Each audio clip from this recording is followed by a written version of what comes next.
안녕하세요, 여러분. 성공합시다.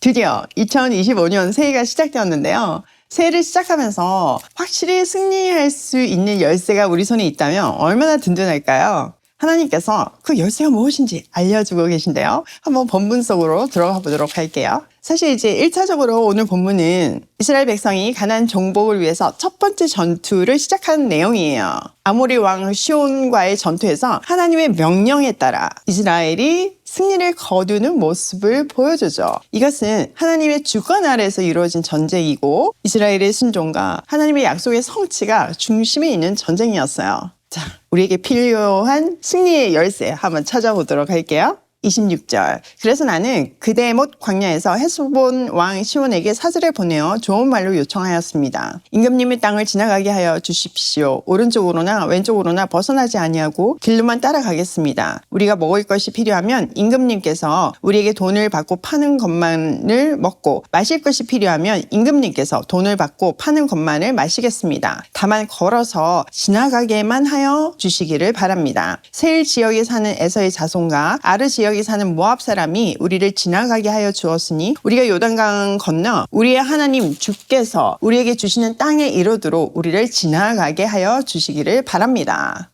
계속 반복되고 있는 것이 지나가게.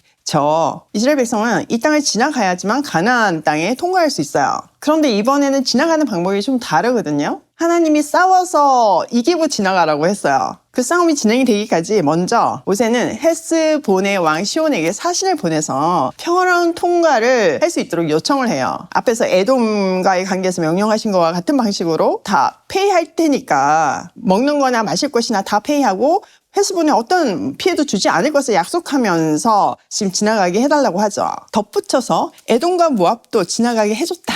이렇게 예를 들어 설명하면서 어떤 피해를 줄 생각이 전혀 없음을 아주 강조하고 있어요. 더불어서 이스라엘의 최종 목적지는 아모리가 아니라 가나안 땅임을 분명히 밝히고 있죠. 그러니까 여기서 싸울 생각 없다는 그 의지를 확실히 보여주고 있어요. 자, 30절. 그러나 헤스본 왕 시온은 우리를 그 땅으로 지나가게 하지 않았습니다. 이것은 주 당신들의 하나님이 오늘처럼 그를 당신들의 손에 넘겨주시려고 그의 마음을 완고하게 하시고 성질을 거세게 하셨기 때문입니다. 자, 이렇게 평화로운 모세의 요청을 받고 헤스본 왕 시온은 거부해요. 근데 이렇게 거부한 이유가 하나님께서 그 땅을 이스라엘 백성에게 넘겨주시려고 그의 마음을 완악하게 하였다고 성경은 말해주고 있어요. 자, 떠오르는 사람 있죠? 누구예요? 네, 맞아요. 애굽의 바로도 똑같은 방식으로 하나님이 마음을 완악하게 하셨죠. 결국은 하나님의 기적을 드러내면서 출애굽하게 하셨잖아요. 재산도 한미천 떼주면서요. 이런 것처럼 지금 아모리와의 전쟁도 하나님의 주권과 계획 아래서 이루어졌다는 것을 확실히 밝히고 있어요. 이런 스토리를 보면요, 우리는 세상 어떤 권세도 하나님께서 자기 백성을 구원하시고 축복하시는 일, 또 하나님 백성을 향한 그 계획을 막을 수 없다는 것을 확인할 수 있죠. 이게 남의 말이 아니고요, 지금 여러분한테 하는 말이에요. 여러분을 향한 하나님의 계획은 절대 변경되지 않고 세상 어떤 권세도 막을 수 없다는 것을 확인시켜주고 계신 거예요. 자, 31절. 주님께서 나에게 말씀하시기를 보아라, 내가 시온과 그의 땅을 너에게 주었으니 너는 이제부터 그 땅을 점령하여 유산으로 삼아라 하셨습니다. 자, 하나님은 그 시온과 그 땅, 아모리 땅을 이스라엘 백성에게 주신다고 아주 선포를 하시죠. 이 말은 이스라엘 백성이 이제 가나안을 향해서 첫 싸움을 하며 첫 발을 내딛는 굉장히 중요한 순간이라는 것을 말해주는 거예요. 32절. 시온이 그의 군대를 이끌고 우리와 싸우려고 아하스로 나왔습니다. 그러나 주 우리 하나님이 그를 우리 손에 넘겨주셨으므로 우리는 그와 그의 아들들과 그의 온 부대를 쳐 부술 수가 있었습니다. 그때 우리는 모든 성읍을 점령하고 모든 성읍에서 남자 여자 어린아이 할 것 없이 한 사람도 남기지 않고 전멸시켰습니다. 자, 시온이 군대를 이끌고 야하스에서 이스라엘 군대와 맞서 싸우지만 이미 승패는 결정되어 있었어요. 하나님께서 이스라엘에게 승리를 약속하셨잖아요. 이스라엘 백성은 하나님 말씀에 순종해서 나아갔을 때 그들은 그 보장된 승리를 획득할 수 있었어요. 이처럼 우리한테도요, 이미 약속하신 거 우리가 믿음으로 순종할 때, 아무리 두려워도 그냥 믿음으로 나갈 때 하나님은 그 보장된 승리를 우리에게 주세요. 문제는 우리의 믿음이 계속 바람 앞에 촛불처럼 흔들린다는 것이 문제죠. 2025년은 꼭 믿음으로 승리하는 우리가 되기로 해요. 자, 여기서 우리가 또 하나 봐야 될 것은 34절의 전멸이라는 단어예요. 신명기에서 처음으로 이 전멸이라는 단어가 나오죠. 왜 하나님은 이렇게 한 사람도 남기지 않고 다 죽이라고 하셨을까? 너무 비인간적이지 않나? 이런 생각이 들지만 사실 그 이전에 그 원리를 먼저 알아야지만 우리가 이런 말씀에서 시험 들지 않아요. 지금 이 민족은 우상 숭배를 하는 민족이고 그리고 그들의 문화 자체는 완전 타락한 문화잖아요. 우선은 그 문화의 영향을 받지 않게 하기 위해서 그 싹을 다 제거하라는 의미가 담겨 있는 거죠. 사실 지금까지 광야를 통과하면서 얼마나 수많은 그 우여곡절이 있었어요. 그 대단한 하나님의 홍해의 기적을 경험하고도 그들은 금송아지를 만들었고 그 애굽의 문화의 유산이잖아요. 그 외에도 계속 오다가 바알볼 사건까지 있었잖아요. 모압의 그 우상 축제에 참가하잖아요. 영향을 받을 수밖에 없어요. 그래서 우리가 주위에 누가 있는가가 너무나 중요한 거예요.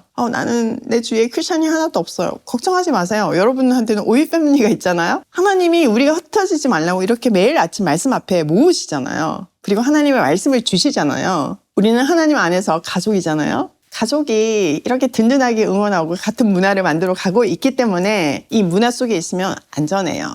그리고 여기서 얻은 그 서로의 응원과 말씀이 주시는 그 파워, 이 말씀을 저는 전하는 역할을 하잖아요. 이 말씀이 여러분 가슴에 떨어져서 말씀이 살아 움직여서 역사하잖아요. 그리고 여러분 안에 계시는 성령께서 이끄시고 인도하시고 어디 새지 못하도록 막으시잖아요. 그렇기 때문에 여러분은 혼자 있다 해도 여러분의 영역에서 그 모든 문화를 전멸시키는 복의 근원이 될 수 있어요.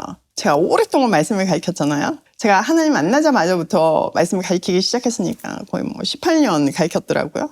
처음에 청년들을 참 많이 가르쳤는데 그중에 한 청년이 간호사였어요. 병원에도 회식 문화라는 게 있고 어쨌든 위계 질서와 어떤 그 특유의 문화가 있는데 얘는 그때는 어렸으니까 나 혼자 이렇게 뭔가를 하는 게 가능한 일인가? 이런 생각을 했대요. 일단 그 자매는 자기가 크리스천이기 때문에 술, 담배를 하지 않는데 회식 문화라는 게 막 서로 권하는 그런 사회잖아요, 우리 사회가. 근데 만약에 술을 안 마시면 굉장히 미움을 받는 그런 분위기였대요. 그런데 이 자매가 결단을 하고 그 핍박을 다 받아낸 거죠. 대신 일을 정말 최선을 다하고 남들이 서기 싫어하는 어떤 그런 그 주말이나 이럴 때 그 당직을 다 바꿔주고 뭔가 급한 일이 있어서 당직을 바꾸려고 하는데 보통 바꾸기 어렵잖아요. 근데 그걸 다 들어주면서 주위 사람들에게 또 선배들한테 굉장히 신뢰를 얻은 거죠. 시간이 지나고 십몇 년이 흐르니까 이제는 높은 자리에 올라간 거예요. 그쯤 되니까 이 자매가 정말 그 병원의 문화를 아예 막 바꿨더라고요. 그런 술 권한 사이도 없어지고 서로 막 시기 질투하고 일러주고 막 방해하고 미워하는 그런 분위기 다 없애고 서로 도와주는 그런 문화를 만드는 리더가 됐더라고요. 참 그 얘기를 들으면서 너무 감격스러웠어요. 여러분 한 사람의 역할이 내가 정말 할 수 있을까 이런 생각을 하지만요. 하나님은 그곳을 살리려고 여러분을 보내셨어요. 꼭 기억하세요.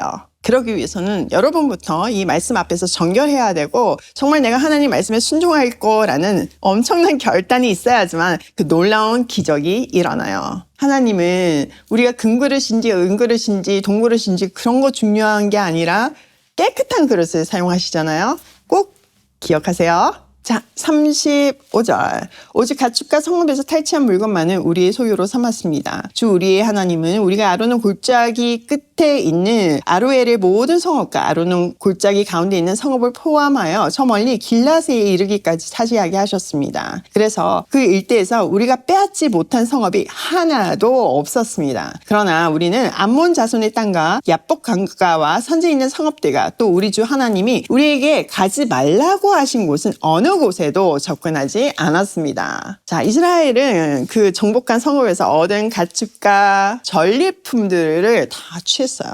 여기 이렇게 36절에 보면 우리가 빼앗지 못한 성읍이 하나도 없대요. 그러면서 이어서 얘기하는 거가 하나님이 하지 말라고 주시지 않은 그 암몬 자손과 모압 자손의 땅은 손대지 않았다고, 하나님이 주신 그 경계를 철저히 지켰다고 이렇게 고백하고 있어요. 사실 이렇게 붙어 있거든요. 승리했으니까 인간의 욕심이라는 게 끝이 없잖아요. 조금만 내려가면 다 차지할 수 있으니까 그럴 수 있는데 거기서 멈췄다는 거죠. 왜? 하나님의 말씀에 순종하기 위해서요. 이것을 통해서 광야 2세대는 좀 달라졌다는 것을 보여주고 있고, 또 이스라엘의 정체성은 단순한 정복자가 아닌 하나님의 명령에 순종하는 백성임을 보여주고 있는 대목이에요. 더불어서 하나님의 명령과 지시에 따라 순종할 때만 승리가 보장된다는 것을 다시 한번 강조하고 있죠. 자, 오늘 내용을 우리 삶에 한번 적용을 해보면 첫 번째, 하나님의 계획과 지시에 순종하자. 가장 좋은 계획은요, 하나님의 계획에 순종하는 계획이에요. 가장 멋진 전략은 하나님의 지시에 순종하는 전략이고요. 2025년 한 해는 하나님의 계획과 지시에 순종하는 멋진 한 해가 되길 소망해요. 두 번째, 하나님이 주신 경계를 지키자. 사실 이거 쉽지 않아요. 지금 이렇게 딱 이만큼 다 차지했는데 조금만 내려가면 다 차지할 수 있을 것 같은데 이스라엘이 딱 멈추잖아요. 여기서 우리는 두 가지를 배울 수 있죠. 첫 번째는 남의 것을 넘보지 말아야 한다. 두 번째는 두려움으로 정복을 포기하면 안 된다. 때로는 멈춤으로, 때로는 정복으로 하나님 주신 경계를 잘 지키는 우리가 되기로 해요. 세 번째, 순종은 확실한 승리의 열쇠이다. 우리가 위기 상황에 우리의 그 수준이 드러나잖아요. 평소에는 뭐 말씀 이렇게 잘 지키고 있다가 뭔가 위기 상황이 돌발하면 잘 하고 있는 거 하나님 말씀 적용하지 않고 갑자기 어디 딴 데 가서 묻고 방법을 찾고 세상적인 방법으로 해결하려고 하는 게 우리잖아요. 대세를 따르기도 하고요. 그런데요, 어려움과 도전에 직면할 때 우리는 온전히 더 말씀에 순종해야 돼요. 대세를 따르는 것이 아니라 대의 하나님의 뜻을 따를 때 진정한 승리를 할 수 있어요. 이 순종은요, 하나님의 계획을 온전히 신뢰하는 마음의 태도가 우리 삶에서 실현되는 거예요. 오늘도 하나님 주신 승리의 열쇠를 절대 놓치지 말고 정복해야 할 약속의 땅을 정복하며 고고싱해요.